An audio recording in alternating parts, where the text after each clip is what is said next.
What the hell do you want from me? Because that you ain't want thee. There is a type of person who does not threaten you with words. They threaten you with silence, with a smile that arrives 2 seconds too late to be genuine, with the way they stand in your space and make you feel like a guest in your own life. Victoria Calloway was that type of person. And on a Wednesday morning, exactly 11 days after Naomi Carter sat across from Ethan Calloway in a coffee shop and told him she was willing to keep talking, Victoria walked into the lobby of Stein & Associates, unannounced, uninvited, and carrying the kind of calm that only people who have never lost a fight know how to wear. The receptionist looked up. "Can I help you?" Victoria smiled. 2 seconds too late. "I am here to see Naomi Carter." "Do you have an appointment?" "I do not need one. Tell her Victoria Calloway is here. She will understand." Naomi set her coffee down. She did not ask the receptionist to send Victoria away. She did not call Margaret. She did not call Ethan. She stood up, straightened her blazer, and walked to the lobby herself, because Naomi Carter had made a promise to herself in her kitchen at midnight 11 days ago, that whatever came next, she would not be the one who flinched. The elevator doors opened, and there she was, Victoria Calloway, 5 feet 9 inches of curated perfection. Honey blonde hair swept back without a single strand out of place. A black sheath dress that cost more than most people's rent, and eyes, green, sharp, scanning, that moved across Naomi the way a jeweler examines a stone, looking for the flaw that determines its value. "Naomi." Victoria extended her hand. "It has been a long time." "We have never met," Naomi said. "No, but I feel like I know you. My family certainly does." The words landed exactly where they were designed to. Naomi felt the impact in her sternum, a dull, precise hit, but her face gave nothing. "Would you like to talk in my office?" Naomi said. It was not a question. "I would love that." They walked down the hallway side by side. 2 women, same height, same posture, same refusal to look at the other first. The employees they passed could feel it, the atmospheric pressure in the corridor dropping like the minutes before a hurricane. Naomi opened her office door. Victoria entered, looked around, took in the framed degrees, the neatly organized desk, the view of Midtown through the window. Her expression did not change, but Naomi could see the calculation happening in real time. Victoria was pricing every object in the room and measuring it against her own. "Please sit," Naomi said. Victoria sat, crossed her legs, folded her hands, and then she said the thing that Naomi had been bracing for since Friday night, 11 days ago. "I need you to understand something about my brother. If you are just joining this story, go back and watch part 1 first. The video is above ClickLink, and it's also in the description. You need the full picture for what is about to happen. And if you have been waiting for part 2, welcome back. It is about to get intense. Subscribe now and turn on notifications, because this story is far from over." "I need you to understand something about my brother," Victoria repeated, as if the sentence deserved a second delivery. "I understand plenty about your brother," Naomi said. "What I am less clear on is why his sister is sitting in my office on a Wednesday morning without an appointment." Victoria's mouth twitched. Not quite a smile, the ghost of one. "Direct. Good. Then I will be direct too." She uncrossed her legs and leaned forward slightly, a calculated shift designed to create the illusion of intimacy. "Ethan is in a delicate position right now. He has spent the last 3 years building a division within Calloway Capital that operates semi-independently. He has done remarkable work. But that independence is fragile. It exists because our father allows it to exist, and our father's tolerance has limits. This sounds like a family matter. It became your matter the moment you sat down at that restaurant." Naomi held her gaze. "I was invited to dinner by my boss. I did not seek your brother out." "No, Margaret did that for you, which is a separate conversation I intend to have with her. But right now, I am here because I care about Ethan's future, and I need to know what your intentions are." "My intentions?" "Yes. You walked into my workplace, unannounced, to ask me about my intentions with a man I have had coffee with once. Twice. The restaurant and the coffee shop on Amsterdam Avenue, Wednesday of last week, He ordered what you ordered. He does that when he is nervous. He has been doing it since he was 12. The room went cold. Not because of the information Naomi already suspected Victoria was monitoring, but because of the casualness of the delivery. Victoria was not hiding her surveillance. She was displaying it, like a weapon laid on a table between them. "I am going to say this once," Naomi said, and her voice dropped to the register she reserved for negotiations that had stopped being polite. "I am not 21 years old anymore. I am not a scholarship student who can be summoned to a conference room and handed a check. If you or anyone in your family attempts to interfere with my personal life, my professional life, or my peace of mind, I will not disappear quietly. I will make noise, the kind of noise that families like yours spend millions to avoid." Victoria blinked. Once, slowly, the first real reaction Naomi had seen. That sounded like a threat. It sounded like a boundary. "The fact that you cannot tell the difference says more about your family than it does about me." The silence that followed was surgical, both women sitting in it like two chess players who had each just moved a piece and were now calculating 15 moves ahead. Victoria stood, smoothed her dress, picked up her bag. "I did not come here to threaten you, Naomi, believe it or not.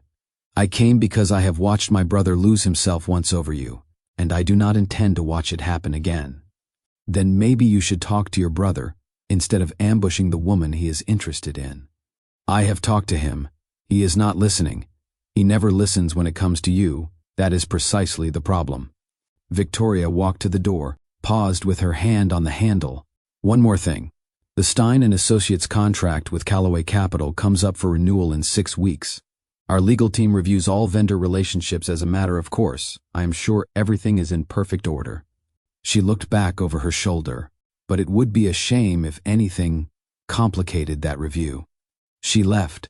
The door clicked shut, and Naomi sat in her chair, perfectly still, for exactly 90 seconds, counting her breaths the way her therapist had taught her. In for 4, hold for 7, out for 8.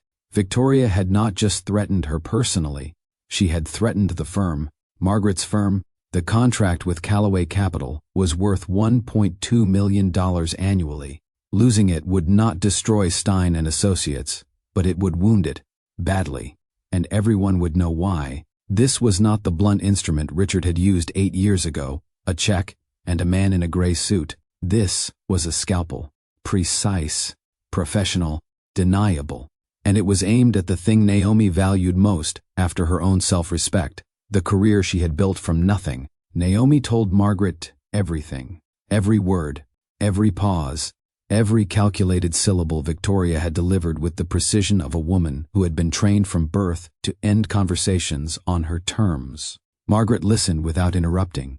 When Naomi finished, Margaret removed her reading glasses, set them on her desk, and said one word, "Good." Naomi stopped pacing. "Good?" "Good that she showed her hand this early. It means she is scared." She did not look scared, Margaret. She looked like she was ordering from a menu. That is what fear looks like in women like Victoria. Control, precision, the need to manage every variable. She came to your office because she cannot control Ethan, and that terrifies her. Not because she loves him, though she does in her limited way, but because an uncontrollable Ethan is an unpredictable Calloway, and unpredictable Calloways are bad for the brand. She mentioned the contract. Margaret's expression did not change. "Of course she did. Margaret, I will not be the reason this firm loses $1.2 million. And I will not be the woman who lets a 31-year-old socialite with a God complex dictate my staffing decisions or my personal relationships with my employees." Margaret stood, walked to her window, looked out at the skyline the way generals look at maps. "The contract is strong. Our work is impeccable. If Victoria wants to weaponize a routine vendor review, she will need grounds. And she does not have any. She does not need grounds. She needs influence. She has influence over her father's board. She does not have influence over mine." Naomi sat down. The adrenaline was fading, replaced by something heavier. "Margaret, I need to ask you something, and I need you to be honest with me. Always. When you set up this dinner, when you put me in that restaurant with Ethan, did you know this would happen? Not just the reconnection, this. The fallout. Victoria. The contract being used as leverage. Margaret was quiet. Not the evasive quiet of someone choosing their words. The heavy quiet of someone deciding how much truth the moment could hold. "Yes," she said finally. "I knew it was possible. And you did it anyway." "I did it because of something I have never told you. Something I probably should have told you the day I hired you. I told you that Eleanor Calloway and I were college roommates. That much is true. What I did not tell you is what happened after she married Richard." Naomi waited. Eleanor tried to leave him, twice. The first time was 3 years into the marriage, before the children. She came to me in the middle of the night with a suitcase and mascara running down her face and told me she had made the worst mistake of her life. I took her in. We made a plan. She was going to file for separation, move into an apartment I helped her find in the city, start over. What happened? Richard happened. Not with threats, not with anger, with architecture. Within 48 hours he had restructured their finances so that Eleanor had no independent access to funds. He had their prenuptial agreement reviewed and quietly reminded her, through a lawyer never, directly, that leaving the marriage would mean leaving with nothing. No money, no social standing, no connections. She would be starting from zero at 31 with no career, no network, and a family that had already distanced itself to avoid embarrassing the Calloways. Margaret paused. Her hands were steady, but her voice was not. She went back. I begged her not to. She went back. And the second time she tried to leave, 7 years later, after Ethan was born, after Victoria was born, Richard did not even need to do anything. Eleanor talked herself out of it. The cage had become so familiar that she could not imagine the sky. Naomi felt something cold settle in her chest. "Why are you telling me this?" "Because the Calloway machine does not just target outsiders, Naomi. It consumes the people inside it too. Eleanor was brilliant, warm, fearless. And that family turned her into a woman who asks her husband's permission to visit her own sister." Margaret leaned forward. "I set you up with Ethan, not just because I believe you deserve a second chance at love. I did it because Ethan is the first Calloway in 3 generations who is trying to break free. And he cannot do it alone. He needs someone who will not be consumed. Someone the machine cannot digest. Someone who has already survived its worst and come out stronger. You think that person is me? I know it is. And if you are wrong? If the machine wins?" Margaret held her gaze with the ferocity of a woman who had spent 30 years carrying the guilt of watching her best friend disappear. "Then I will have failed twice, and I will spend the rest of my life knowing it. But I would rather fail trying than succeed at doing nothing." There is a psychological concept that is critical to understand at this point in the story, and it applies not just to Naomi and Ethan but to anyone who has ever tried to rebuild a connection after pain. It is called trauma bonding versus genuine connection, and confusing the two can cost you years of your life.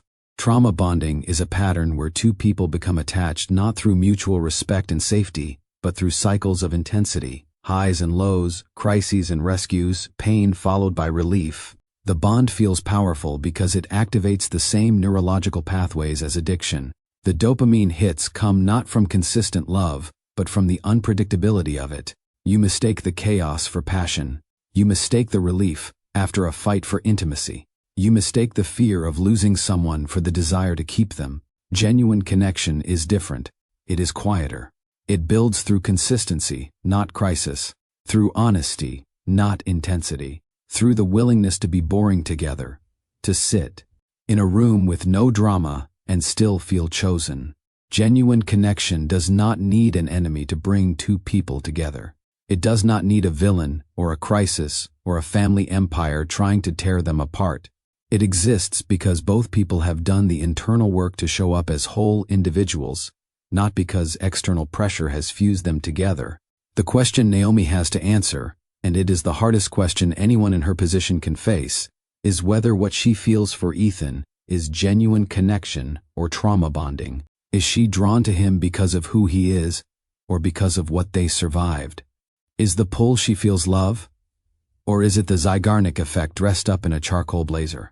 She does not have the answer yet, but the fact that she is asking the question means she is further along than most people ever get.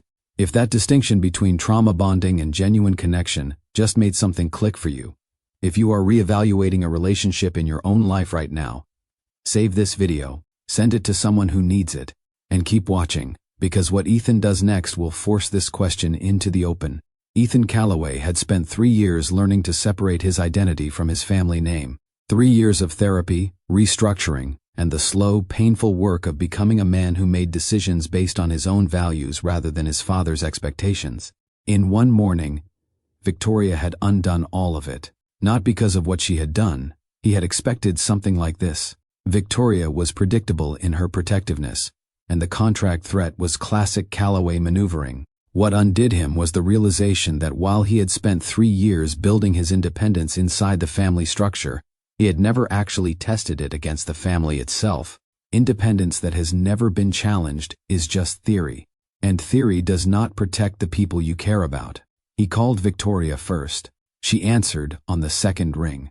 Ethan, I was wondering when.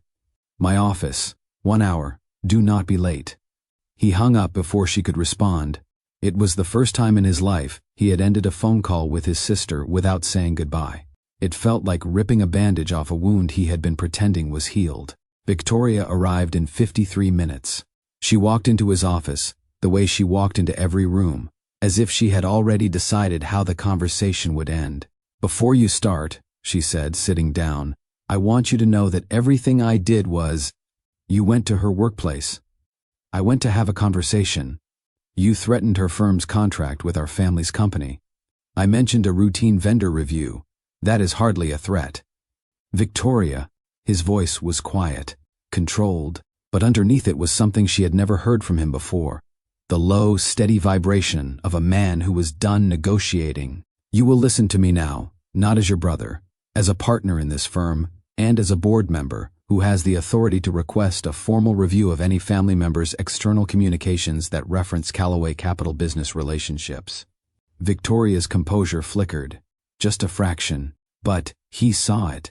You went to Naomi Carter's office and implied, in a professional setting, to a vendor employee, that a business contract might be affected by a personal relationship. That is not protectiveness, Victoria. That is a liability. If Naomi chose to document that conversation and submit it to our compliance team, you would be facing an ethics review, not from me, from the board. You would not. I would not have to. She could do it herself. And if you knew anything about who she is now, not who she was at 21, but who she is now, you would know that she absolutely would. The room was silent. Victoria's mask held, but barely. She was recalculating. He could see it happening in real time. The moment when a person who is used to controlling every variable realizes they have miscounted. I am not asking for your blessing, Ethan said. I am not asking for your approval. I am telling you, clearly on the record. So, Naomi, that's the secret I've kept from you, and I'm so ashamed of myself. I'm sorry. With full awareness of what it means, that Naomi Carter is someone I intend to pursue a relationship with. And if anyone in this family, you, father, the legal team, anyone, interferes with that, I will treat it as a hostile action against me personally, and respond accordingly. Respond how?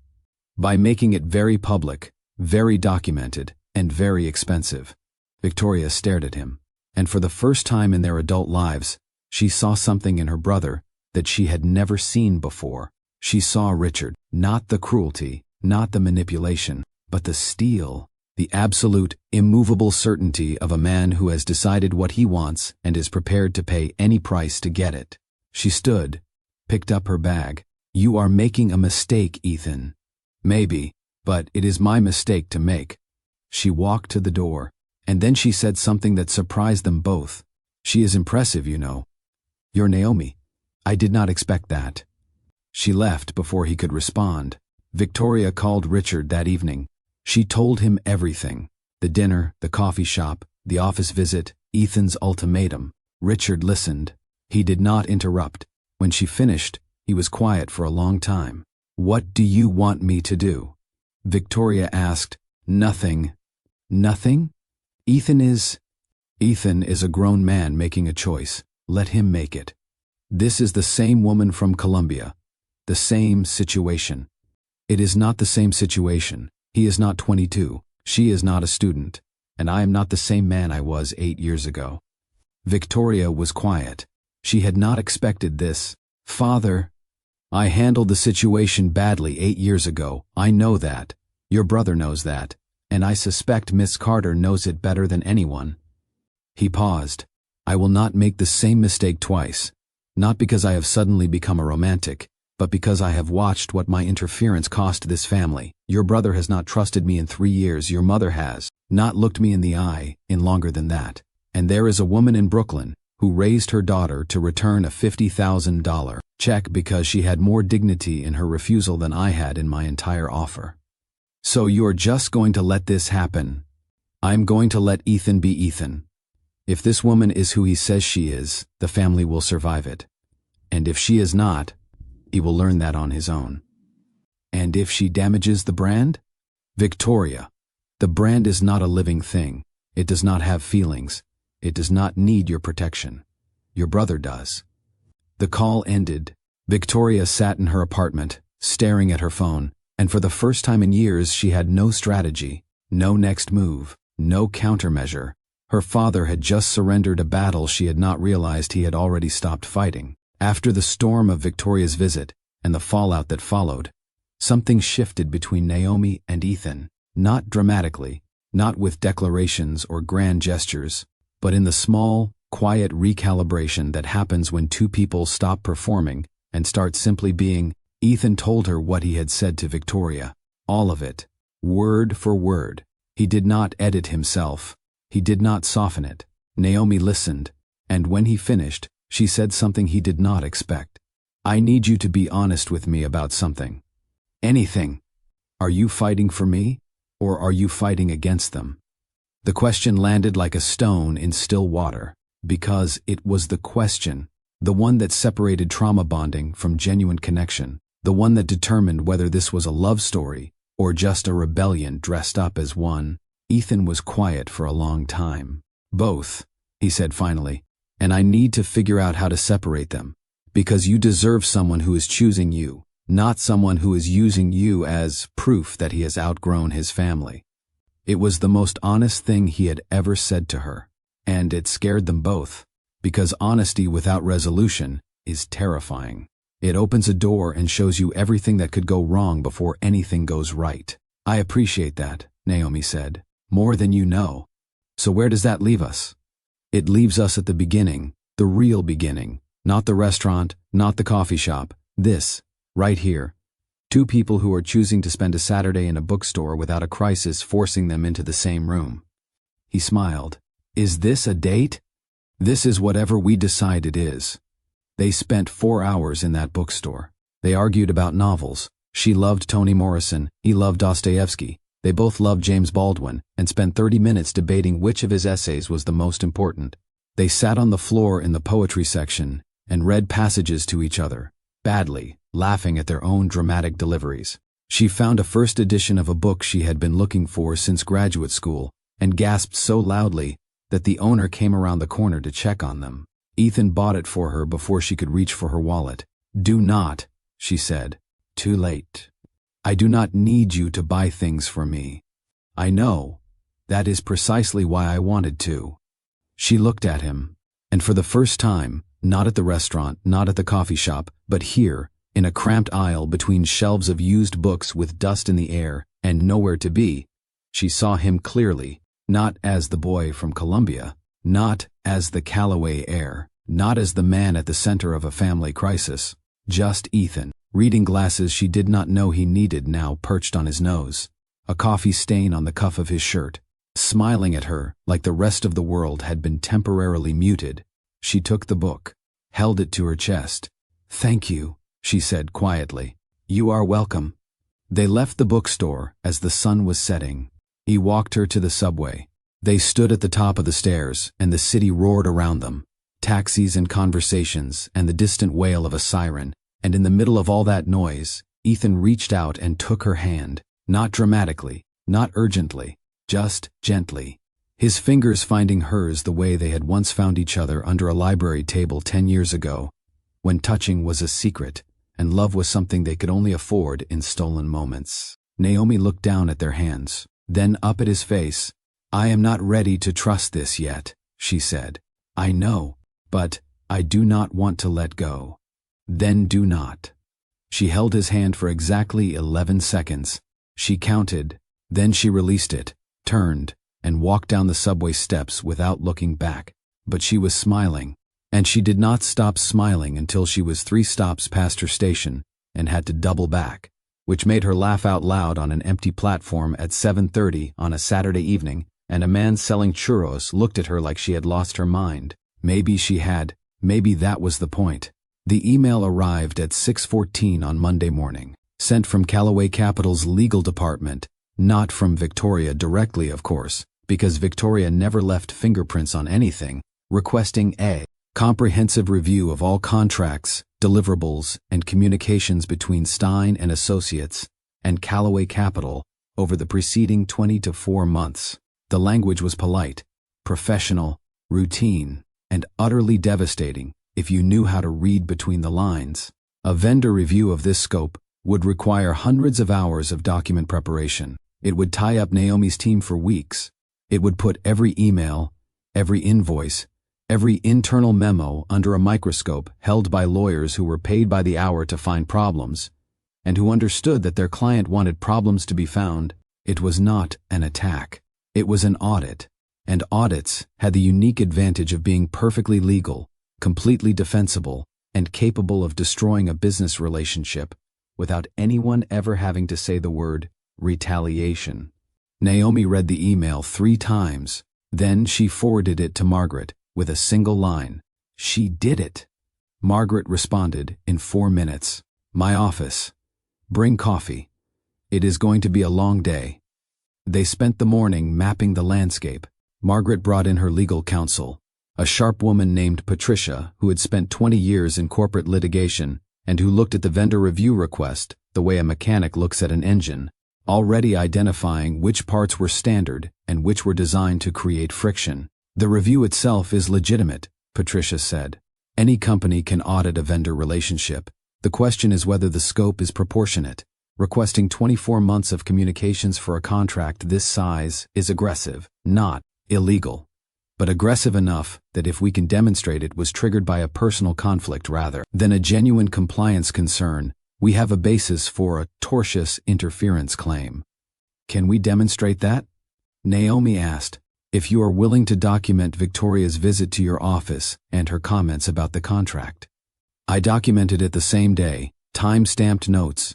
I also have the lobby security footage showing her arrival and the receptionist's log recording that she had no appointment." Patricia looked at Margaret. Margaret looked at Naomi. "You documented it the same day," Margaret said slowly. "You taught me to always protect the firm's interests. This is me protecting the firm's interests." Margaret smiled. It was the smile of a woman watching her protégé become something she had always known she could be. "Patricia," Margaret said, "please draft a formal response to the vendor review request, cooperative in tone, comprehensive in scope, and include a footnote, delicately worded, referencing our documentation of recent direct contact between a Calloway family member and a Stein and Associates employee regarding the personal nature of this review." Patricia nodded. "That should give their legal team enough to understand the terrain." "That is the idea. We are not firing a shot, we are showing them we have ammunition." Naomi watched these 2 women, Margaret and Patricia, move through the crisis with the calm, systematic precision of people who had been in rooms like this before and knew exactly how the physics worked. And she realized something.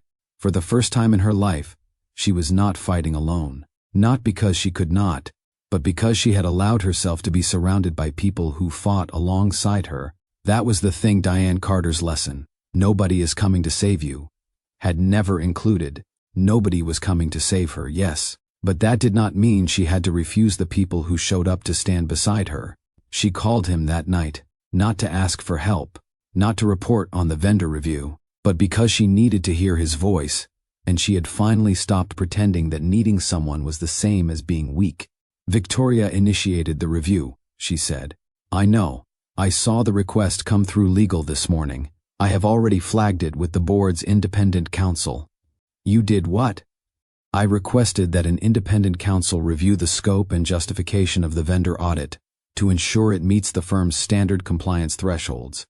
If the scope is disproportionate, which it is, the independent counsel will recommend it be scaled back or withdrawn. Naomi was silent. You are fighting your own sister inside your own company, she said.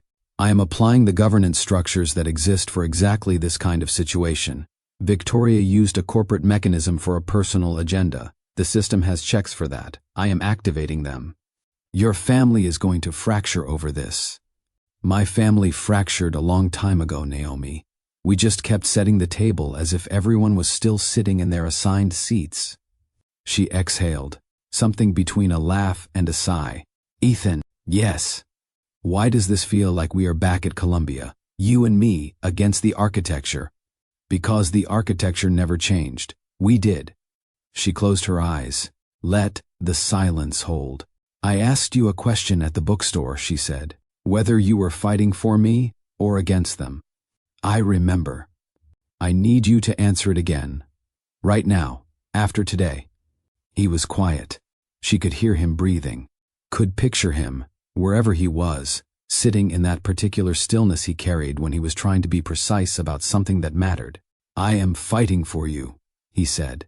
Not because you need me to, not because it proves something about who I am, but because you are the person I want in my life, and I am not willing to let anyone, including the people who share my last name, decide that for me. And the rebellion, the need to prove you are not your father? That is real too. I am not going to pretend it is not, but it is separate. I was working on that before you came back. I will be working on it long after this crisis passes. You are not my rebellion, Naomi. You are my choice. She pressed her hand to her chest, not because it hurt, because it was full. Okay, she said. Okay, as in I believe you, for now, which is the most I can offer anyone. For now is more than enough. They stayed on the phone for another 2 hours, talking about nothing, everything, the book she was reading, a documentary he had watched, a restaurant in Brooklyn he wanted to take her to, a small place, no reservations, no candlelight, just good food and loud conversation and the kind of anonymity that only exists in neighborhoods where nobody cares about your last name. When they finally hung up, it was past midnight, and Naomi lay in her bed, staring at the ceiling, and asked herself the question she had been circling for weeks. Was this love? Not the college version, desperate, secret, suffocated by forces neither of them could control. Not the trauma bond, the intensity that comes from shared enemies and external pressure, but the real thing, the quiet, steady, terrifying thing that builds not in spite of honesty, but because of it. She did not have the answer, but she was no longer afraid of the question. Margaret had invited Naomi to her home, not for strategy, not for crisis management, for the truth. There is something else I need to tell you, Margaret said, something I have held for a very long time, and I have gone back and forth about whether telling you serves you or just serves my own guilt. Naomi waited. Eleanor Calloway contacted me 6 months ago. Naomi's breath caught. She called me out of the blue. First time in almost 15 years. She sounded different, smaller. She told me that Richard had been diagnosed with early stage vascular dementia. Nothing public. The family is managing it privately. But his cognitive capacity is declining, and the firm's succession planning has accelerated. Ethan does not know about the dementia? He knows his father has stepped back from daily operations. He does not know why. Richard has framed it as a strategic transition, not a medical one. Why would Eleanor tell you? Because she wanted me to know that the landscape is shifting. Richard's control over the family and the firm is loosening. Victoria has been consolidating power in the vacuum, and Eleanor. Margaret paused, took a sip of wine, set it down. Eleanor asked me if I thought it was too late. Too late for what? For her. To leave. To become someone other than Mrs. Richard Calloway before there was no one left in the house who remembered she had a name of her own.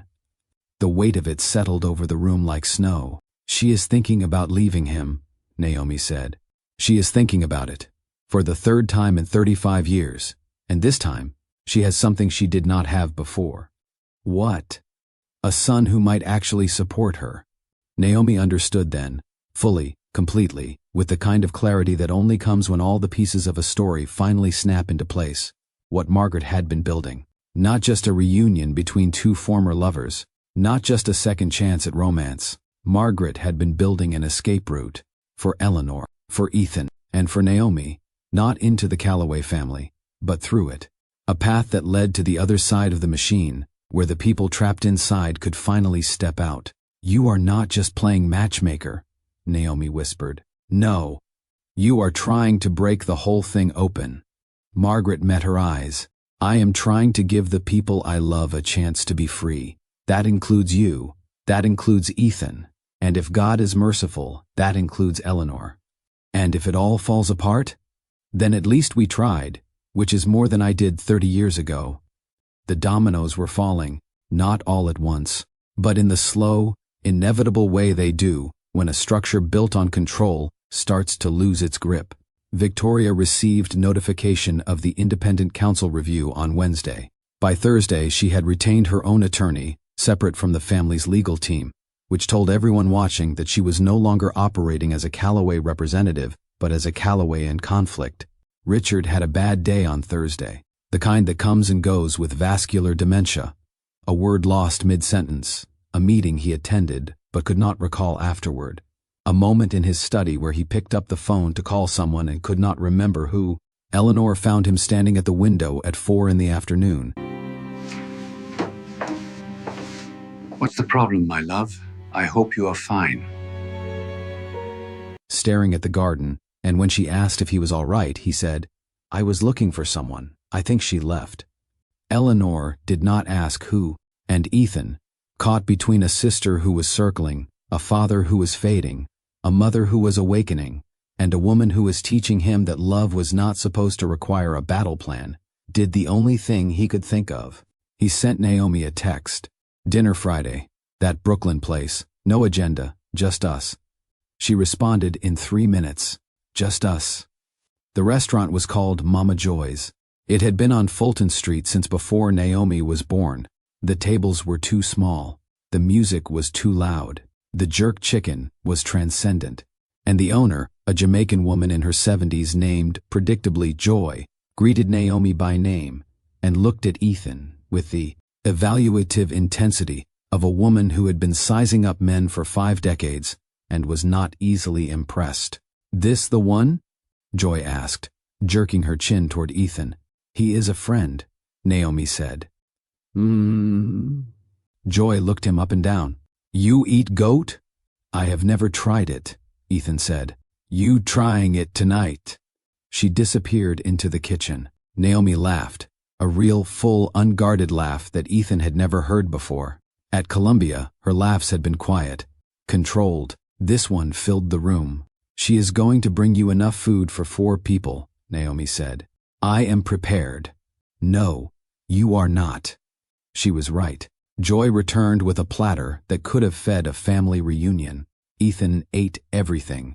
Badly. Enthusiastically.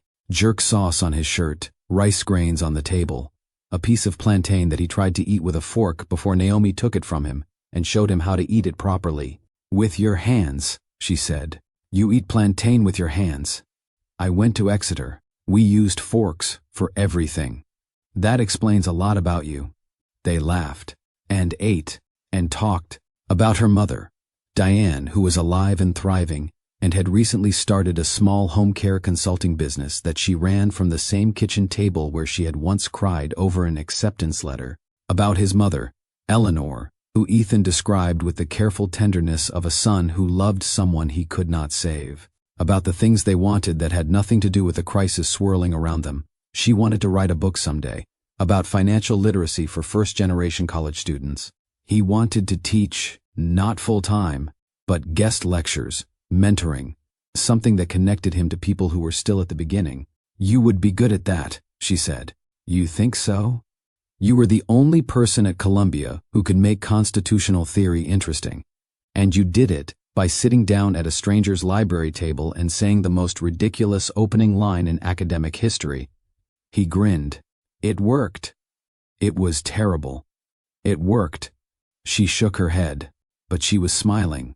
And when Joy came to clear the plates and looked at them, this woman she had known since childhood, and this man who was clearly out of his natural habitat but trying so hard to belong in hers, Joy nodded once. Not approval, exactly. More like acknowledgement. "You come back," Joy said to Ethan.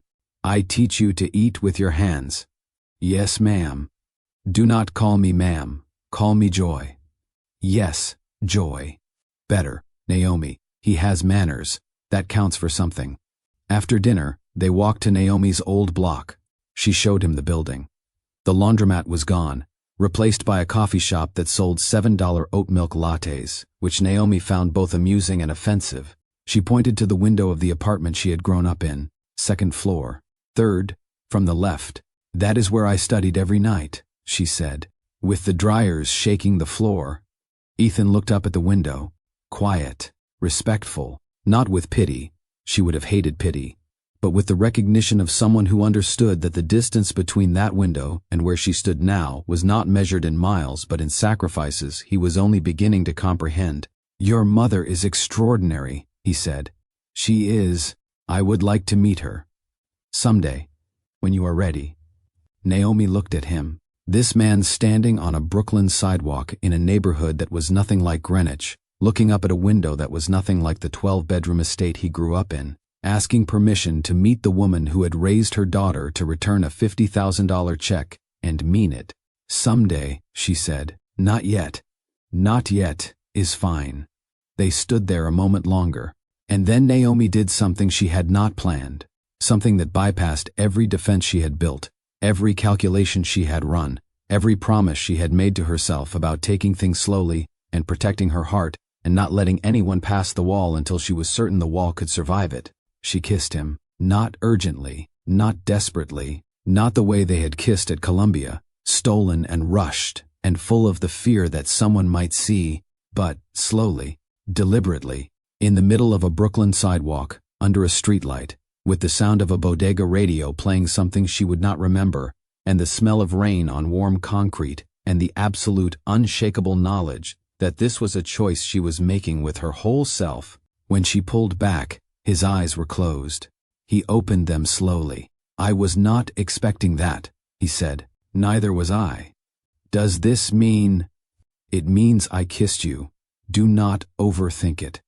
"I am absolutely going to overthink it." "I know. That is why I said it." She smiled. He smiled. And for one moment, one single, uncomplicated, perfect moment, there were no Calloways, no vendor reviews, no family machines, no open loops, just two people, choosing each other, in Brooklyn.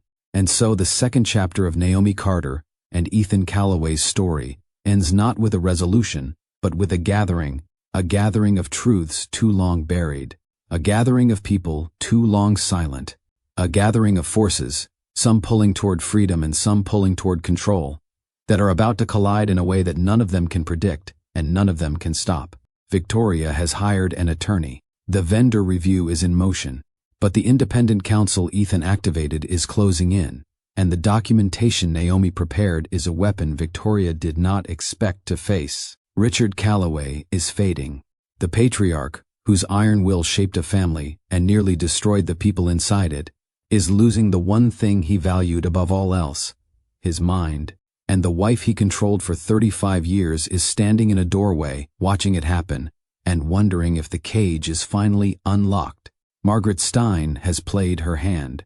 The matchmaker, the strategist, the woman who failed her best friend 30 years ago and has spent every day since trying to atone. She has set something in motion that is bigger than a blind date, bigger than a love story.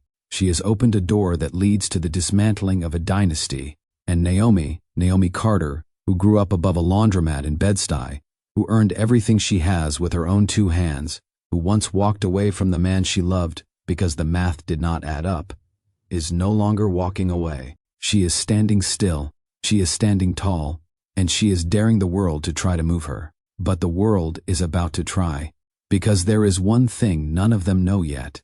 One piece of information that has been buried for 8 years, locked in a file that Richard Calloway never intended anyone to find. A file that does not just reveal what he did to Naomi, it reveals why. And when that file surfaces, and it will, everything they think they know about the Calloway family, about the night Naomi was offered $50,000, and about the real reason Richard wanted her gone, will shatter. This is not the end. Part 3 is coming, and the truth inside that file will change everything. If this story has you on the edge of your seat, if you need to know what Richard Calloway is hiding, subscribe right now, turn on notifications, and drop the words, "The File," in the comments if you are ready for Part 3.